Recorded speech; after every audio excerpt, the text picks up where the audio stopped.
মানুষদেরকে সাহায্য করলে তো এই ভাইটির মতোই সাহায্য করার দরকার, তাই না? দেখুন, লোভ দেখানো সাহায্য না করে এভাবে গোপনে সাহায্য করুন। মেয়েটা বইয়ের বসে আছে রাস্তার পাশে ব্যাগ রেখে, এখন তারা ব্যাগটা, একটা লাঠি নিয়ে ব্যাগটা নেয়, নিয়ে তারপর দেখেন আরেক ভাই কতগুলো টাকা দিচ্ছে এবং বান্ডেলে বান্ডেলে টাকা দিচ্ছে। টাকা দেওয়ার পর দেখেন সেই ব্যাগটা ওইখানে ঢেলে মারে। ঢেলে মারার পর মেয়েটিকে বলতেছে, ওই মেয়ে, দেখো তোমার ব্যাগটা ওখানে পড়ে আছে, ব্যাগটা নেও, না হয়তো কেউ নিয়ে যাবে। আর তুমি এবার রাস্তার পাশে কেন বসে আছো? তুমি রাস্তার সাইড দিয়ে বসো, এখানে তো কত গাড়ি চলাচল করে, তোমার কোনো ক্ষতি হয়ে যেতে পারে, এখান থেকে চলে যাও, বাসায় চলে যাও। তখন মেয়েটি বলে যে আমার মন খারাপ, তাই আমি এখানে বসে আছি। আচ্ছা, আমি ঠিক আছে চলে যাচ্ছি।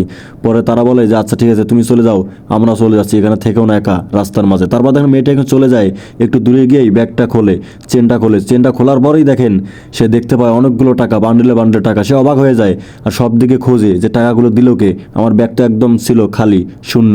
তারপর দেখেন সে রাস্তায় যাচ্ছে আর হাত তুলে দোয়া করতেছে, এবং ওই ভাই দুটো সেই দোয়া শুনতে পায়। মেয়েটি বলতেছে, হে আল্লাহ, আমাকে যে এরকমভাবে সাহায্য করলে, এত টাকা দিল, তার ধন সম্পদ বাড়িয়ে দাও, তারা যেন এরকমভাবে আরও মানুষের সাহায্য করতে পারে, এরকম মানুষের দিয়ে দাও এবং ধন সম্পদ বাড়িয়ে দাও। যদি ভিডিওটা ভালো লেগে থাকে অবশ্যই লাইক, কমেন্ট, শেয়ার এবং চ্যানেলটা সাবস্ক্রাইব করে